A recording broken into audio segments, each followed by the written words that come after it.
మరోవైపు పల్నాడు జిల్లా సత్తెనపల్లి పోలీస్ స్టేషన్లో విచారణకు మాజీ మంత్రి అంబటి రాంబాబుతో పాటు వైసీపీ నేతలు లేళ్ల అప్పిరెడ్డి, అంబటి మురళి హాజరయ్యారు. రెంటపాళ్లలో జగన్ పర్యటనలో పాల్గొన్న వైసీపీ నేతలకు పోలీసులు నోటీసులు ఇచ్చిన నేపథ్యంలో విచారణకు హాజరయ్యారు. ఇక రెంటపాళ్లలో వైసీపీ నేతలు పోలీసులతో దురుసుగా ప్రవర్తించడంపై నోటీసులు ఇచ్చారు.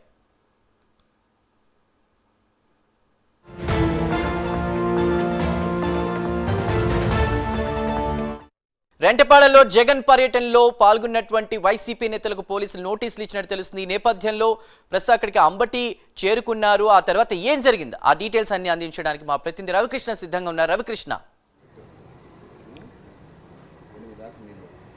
చందు, ఏదైతే ఈరోజు సత్తెనపల్లి రూరల్ పోలీస్ స్టేషన్కి సంబంధించి అక్కడికి అంబటి రాంబాబు అయితే విచారణ కోసమని రావడం అనేది జరిగింది. ప్రధానంగా కూడా గత నెల 18వ తేదీన ఈ జగన్మోహన్ రెడ్డి రెంటపాళ్ల గ్రామానికి సంబంధించి అక్కడ ఆత్మహత్య చేసుకున్నటువంటి ఒక కార్యకర్త కుటుంబాన్ని పరామర్శించేందుకు ఆయన వెళుతున్న సందర్భంలో పెద్ద ఎత్తున కూడా, అంటే గుంటూరు దగ్గర నుంచి బిగినైన దగ్గర నుంచి సత్తెనపల్లి వరకు వెళ్ళేంత వరకు కూడా ఆ వైసీపీకి సంబంధించినటువంటి నాయకులు, కార్యకర్తలు హడావుడి చేసినటువంటి నేపథ్యం. ఈ నేపథ్యంలోనే అక్కడ కొన్ని అనుకోని అవాంతరాల కారణంగా కూడా అక్కడ ఇబ్బందికరమైనటువంటి పరిస్థితులు ఏర్పడ్డాయి. ఇక సత్తెనపల్లికి ఈ జగన్ ఎంటర్ అవుతున్నటువంటి సందర్భంలో ఆ సమీపంలో అక్కడ ఈ ఎవరైతే అంబటి రాంబాబు ఉన్నారో అంబటి రాంబాబు, అదేవిధంగా కూడా ఆయన సోదరుడైనటువంటి అంబటి మురళీకృష్ణ ఇద్దరు కూడా పోలీసులు అయితే మాత్రం బార్గేట్స్ పెట్టి జగన్ వెంట వస్తున్నటువంటి కాన్వాయ్ ఏదైతే ఉందో దాన్ని క్లియర్ చేసేటువంటి పరిస్థితిలో ఉన్నటువంటి నేపథ్యంలో వీళ్ళైతే మాత్రం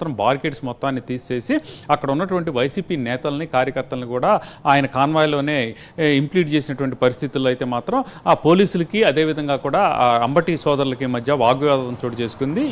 ఇటువంటి పరిస్థితుల్లో ఈ క్రమంలోనే ప్రజెంట్ అయితే మాత్రం ఆ రోజు జరిగినటువంటి కార్యక్రమాలు ఏదైతే ఉందో ఆ కార్యక్రమాల్లో హడావుడి చేసినటువంటి నాయకులు, అంటే పోలీసులు ఇచ్చినటువంటి పర్మిషన్ ఏదైతే ఉందో ఆ పర్మిషన్ మొత్తాన్ని కూడా ఎవాల్యుయేట్ చేశారు. ప్రధానంగా కూడా వాళ్ళు ఇచ్చినటువంటి పరిమితులు 3 వాహనాలే ఉండాలి, అదేవిధంగా కూడా 100 మంది మాత్రమే ఉండాలి అని ఇచ్చిన నిబంధనలు, ఆ నిబంధనలకు విరుద్ధంగా కూడా ప్రవర్తించారు. ఎక్కడికక్కడ కూడా పెద్ద ఎత్తున వైసీపీకి సంబంధించినటువంటి కార్యకర్తలు, నాయకులు పాల్గొనడం అనేది జరిగేయటమే కాకుండా కూడా అక్కడ ఉన్నటువంటి పబ్లిక్ ఇబ్బంది కలిగించడం, అలాగే ఇక్కడ ఏదైతే గుంటూరుకి సమీపంలో ఉన్నటువంటి ఏటుకూరు సమీపంలో అక్కడ ఒక వ్యక్తి మృతి చెందటం, అలాగే సత్తెనపల్లికి సంబంధించి సత్తెనపల్లిలో అక్కడ జరిగినటువంటి ఏదైతే తోపులాట కారణంగా కూడా మరో వ్యక్తి చికిత్స పొందుతూ మరణించడం, ఈ సంగతుల నేపథ్యంలో మాత్రం పూర్తిగా కూడా పోలీసులు అయితే మాత్రం ఆ రోజు ఎవరెవరైతే పాల్గొన్నారో వాళ్ళందరి పైన కూడా కేసులు బనాయించారు. మొత్తంగా కూడా 113 మంది మీద కేసులు బనాయించడం జరిగింది. వీళ్ళకి సంబంధించి ప్రధాన నాయకులు ఎవరైతే ఉన్నారో వాళ్ళకి నోటీసులు ఇచ్చి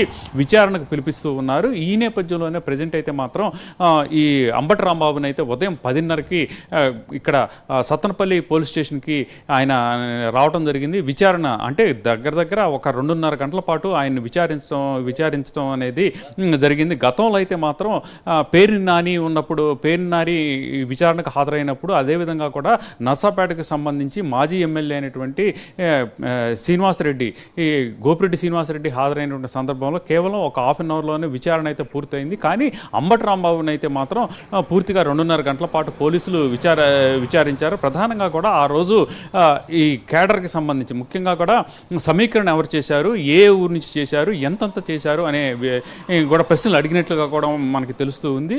ఆ తర్వాత ఇదే రోజు అయితే మాత్రం మళ్ళీ లేళ్ల అప్పిరెడ్డి, ఆ రోజు కార్యక్రమంలో పాల్గొన్నటువంటి నాయకులు ఎవరైతే ఉన్నారో లేళ్ల అప్పిరెడ్డి, అలాగే అంబటి రాంబాబు సోదరుడైనటువంటి అంబటి మురళీకృష్ణ కూడా విచారణకు పిలిపించారు. అంబటి మురళీకృష్ణ అదేవిధంగా కూడా అంబటి రాంబాబు ఇద్దరు కూడా ఆ రోజు ఇక్కడ పోలీసు ఏదైతే బార్గేట్స్ పెట్టినటువంటి సందర్భంలో ఆ బార్గేట్స్ మొత్తాన్ని కూడా తొలగించి వాళ్ళ విధులకు ఆటంకం కలిగించారని పోలీసులు అయితే కేసు నమోదు చేసిన నేపథ్యంలో వాళ్ళని కూడా ప్రెజెంట్ అయితే విచారణ కొనసాగుతున్నట్టుంది.